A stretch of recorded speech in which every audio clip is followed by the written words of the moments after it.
Alright guys, today we're going to be reacting to the falling of World War II. Make sure you like to subscribe. Also, if you guys notice I have a new microphone. Let me know what you guys think about the microphone, how the sound is. Make sure you like to subscribe. We're heading to 10,000 subscribers. Let's jump in. The average lifespan of an American is 80 years. And an 80-year-old today was 10 when World War II ended, 4 when it began. A soldier who saw battle would have to be in his late 80s at least today.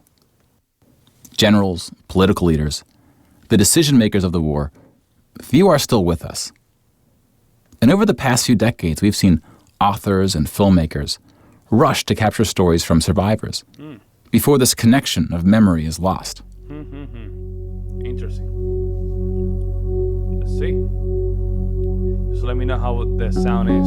This project is not about individual war stories, and it's not about survivors. We're going to tally up the tens of millions of people whose lives were cut short by the war, and see how these numbers stack up to other wars in history, including trends in recent conflicts.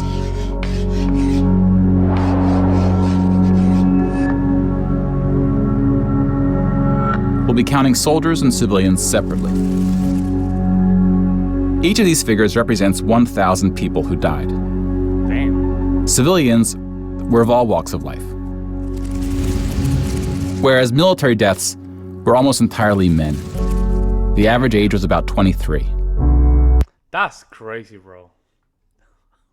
My God. Think about that. In most wars, it's like that. Mostly men. Crazy. In most battles, for every 1,000 soldiers killed, there are more than 1,000 who are injured. The word casualty can be confusing because in military speak, it often includes both deaths and injuries, and anything else that takes a soldier out of service. Here, we're just counting the deaths. And we'll begin with American soldiers. Wow,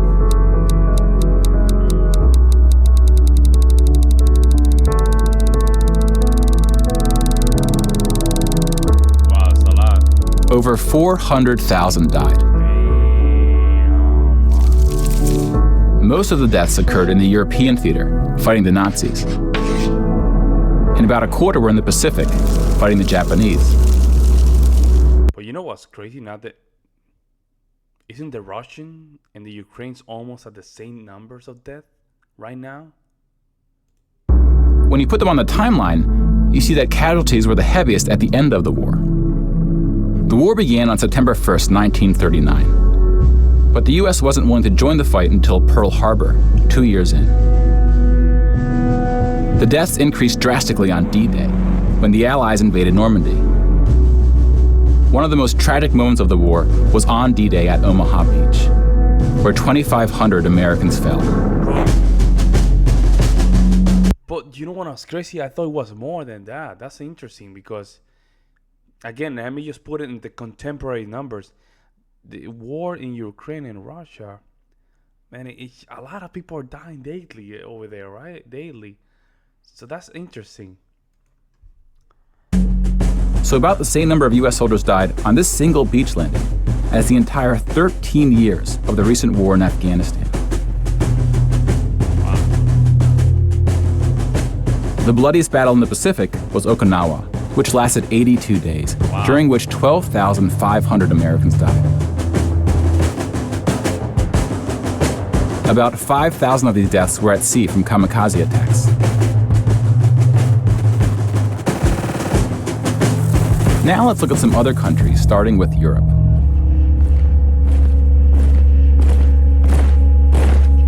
Germany started World War II when it invaded Poland. Poland ultimately lost 200,000 soldiers in the war. Wow. Most died after the invasion while the country was occupied by Germany and the Soviet Union. Germany, meanwhile, lost just 16,000 in the invasion of Poland. The Nazis went on to invade and conquer other countries, including Denmark, Belgium, the Netherlands, France, Greece, and Yugoslavia. France surrendered, but after losing 92,000 soldiers in the Battle of France. Over 200,000 ultimately fell, which includes deaths in POW camps, French colonies, and other fighting. Yugoslavia suffered almost 500,000 military deaths. Wow. The initial invasion. I did not know that. Wow, 500,000? That's insane. And that's only soldiers, right? We're not including civilians. Brought relatively few casualties on both sides. Not including civilians. But the deaths mounted under Nazi occupation due to guerrilla fighting, civil conflict, and mass executions. The Nazi invasions were swift, with relatively few German losses.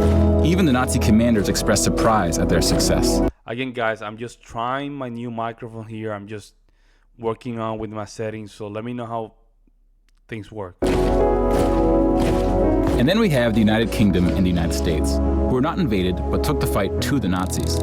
Britain lost about the same number of soldiers as the US, which includes the British colonies.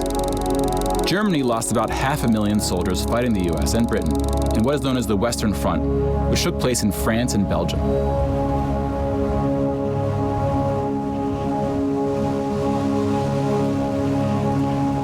But most Nazi soldiers died in the Eastern Front, Germany's unsuccessful invasion of the Soviet Union. The numbers are staggering. Wow. The most famous battle of the Eastern Front, and perhaps the turning point of the European war, was Stalingrad. The German 6th Army successfully took Stalingrad, but then got surrounded by the Soviets and cut off from food and ammunition. 500,000 Nazis would ultimately die in Stalingrad. Another 100,000 were taken prisoner, of which 6,000 would ever return. Wow. POWs had a low survival rate throughout World War II, and it was particularly grim in the East. When you include these POWs, roughly the same number of Germans died in Stalingrad as all the Western Front fighting against France, the UK. So basically, if Germany never invaded Russia, they would won the war. I guess. And though Stalingrad was a victory for the Soviets, they suffered almost twice as many losses as Germany. Big country. Big country. The Soviet Union would eventually defeat the once unstoppable German army, killing 2.3 million Nazi soldiers.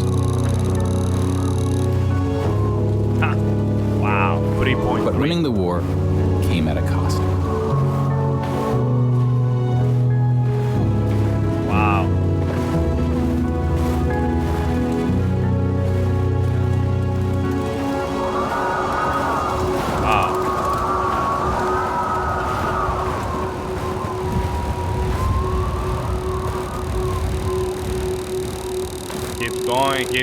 Keep going.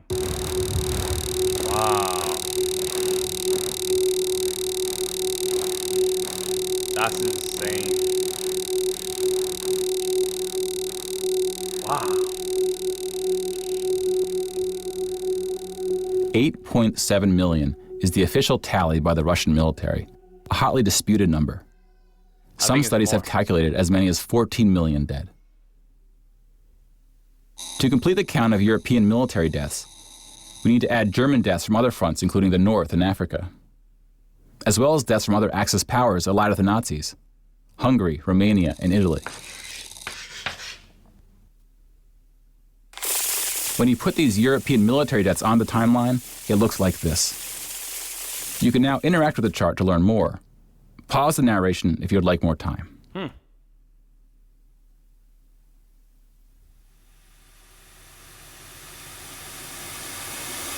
And now we switch to civilian deaths in Europe. Okay.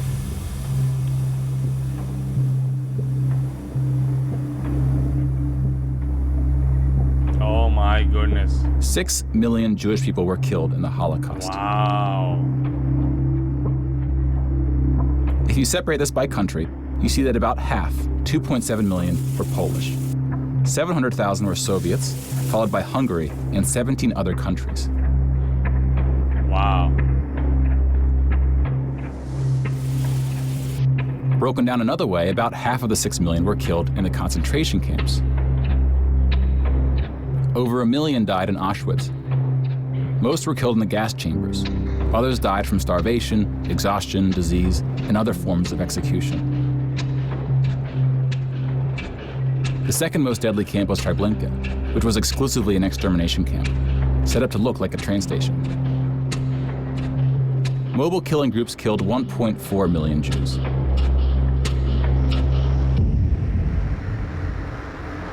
Like with the gas chambers, men were killed first to reduce the risk of revolt.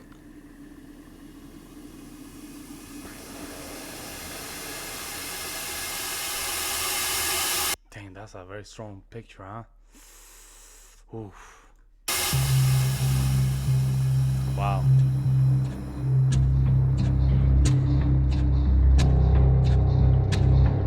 Man, this is a powerful documentary. Wow. The Holocaust also includes non-Jewish deaths. Between 130,000 to 500,000 Roma, then called Gypsies, were killed. The numbers are disputed. About 250,000 people with disabilities were killed. Homosexuals, Catholics, and other groups were also exterminated, but their numbers were relatively small. Wow. Some historians say that other civilian deaths should go under the label of Holocaust. About 2 million non-Jewish Poles were killed under German occupation, some of which were sent to the gas chambers at Auschwitz.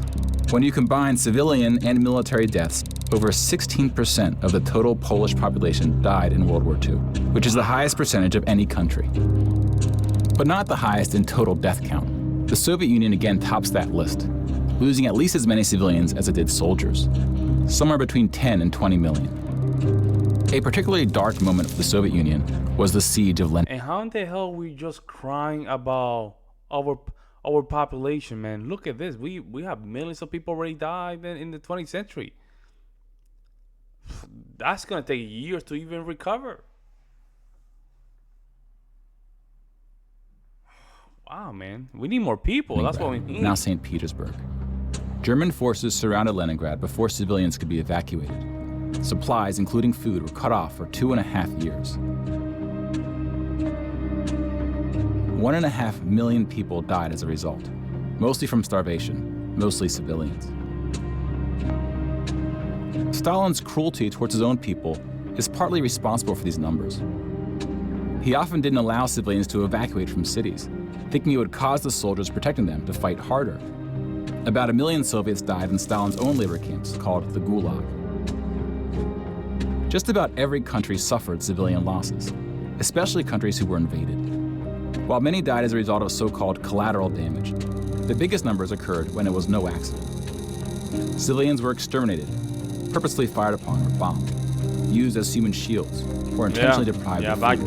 then they didn't have the technology that we have now, that we can know if they're civilians or not. They were just bombing everything. The intentional killing of civilians was done by most warring parties, including the United Kingdom and the United States. The United Kingdom was spared of a land invasion, but still lost 60,000 civilians, largely from German air raids or blitzes, often directed at civilian population centers. The UK did the same to German cities at a much greater magnitude, causing about 10 times the number of deaths. But most German civilian deaths came from the ground at the late stage of the war. When the Nazi regime collapsed, civilians living in occupied regions had to desperately flee from the advancing Soviet army. Rapes were widespread, and death estimates ranged from 600,000 to 3 million. I don't think this is getting monetized. I don't think this is getting monetized. Let's step back and see where we are with the totals. This is crazy. We just counted about 20 million civilian deaths in Europe. Wow. If you add this to the European military deaths we already covered, it brings us to over 40 million. Then we have the Asian theater.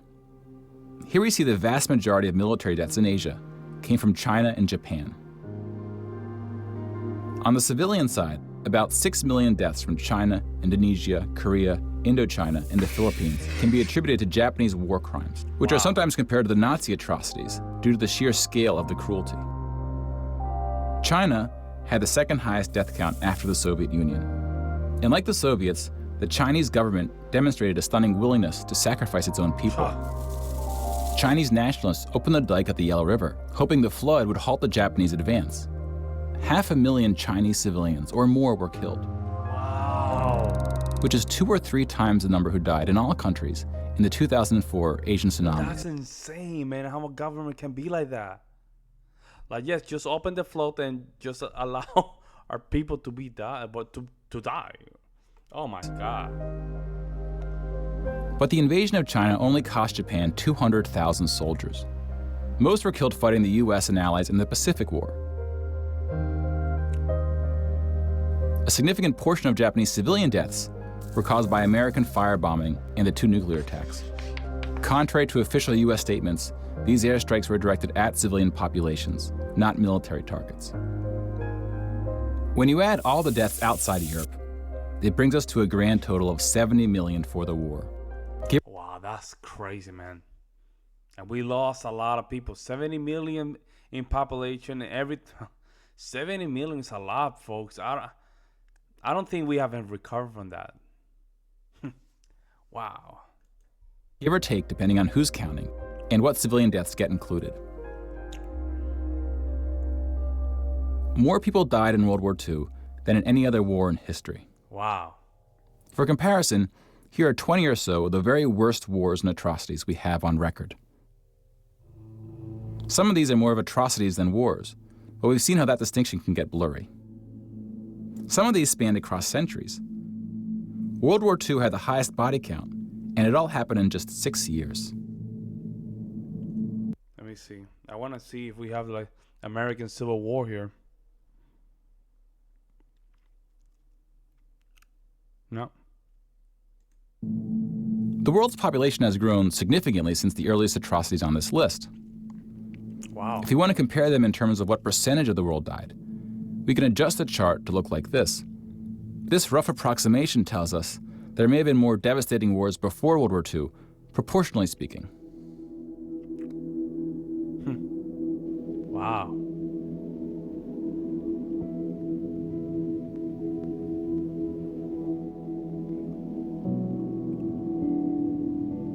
When we turn to post-war conflicts, it's hard to say anything that isn't controversial. But the data shows something quite extraordinary has been happening. In 1989, John Gaddis coined the phrase the long peace to identify the absence of conflict between the nuclear powers during the Cold War. 25 years later, the Cold War is over, and the term is still being used, although its meaning may have shifted. European countries have not fought each other, except for this 10-day war in 1956 when the Soviet Union invaded Hungary. When we look at European wars before World War II, it looks like this. They tend to be more frequent as you go back, though smaller in scale. And the largest 44 economies of the world have not battled each other since World War II. Rich countries have fought poorer countries, like the US versus Iraq. But rich countries have not fought other rich countries. Such a period of peace between the so-called great powers hasn't been seen since the Roman Empire. Wow. To many, peace is too strong of a word. Wars have occurred since World War II, and they can be grouped into these 4 categories. We don't see colonial wars anymore. We've already noted that interstate wars between rich countries have not occurred at all. And here we see wars involving smaller economies have tapered off. That leaves civil wars of 2 types, with and without foreign intervention. And this is what these battle deaths look like alongside of World War II. More people died fighting in World War II than in all the wars since. And again, we can't forget about world population, which has almost tripled since World War II. Okay. If we scale these numbers to show deaths in proportion to world population, showing the likelihood that a person on Earth dies in battle, the downward trend becomes even more pronounced. Now, this isn't to infer anything about why this trend is occurring. That's a discussion for another day. You can now interact with this chart to explore what conflicts are behind I think we got traumatized. I'm gonna keep it honest with y'all. We got traumatized. I mean, bro, like before that, you have people dying in a certain war, but you don't have documentation. It's just you have an idea, but now we have videos and documents. You know, it gets very real, and I think we got traumatized. totals. Now bear in mind, we're just looking at battle deaths here, not civilian deaths, but those too are in decline. Peace is a difficult thing to measure. It's a bit like counting the people who didn't die in wars that never happened. We give such importance to the word peace, but we don't tend to notice it when it occurs or report on it. Sometimes it takes reminding ourselves of how terrible war once was to see the peace that has been growing around us. Of course, this trend... This was 2016, bro. I mean, you had to update that video, bro. I mean, you had to update this stuff, man. ...may not continue. and it's not clear how looking at these charts can help us make the right decisions to ensure that it does. Wow. But the longer the long piece grows, the more significant it becomes. So if watching the news doesn't make us feel hopeful about where things are heading, watching the numbers might. Wow, bro, nice job.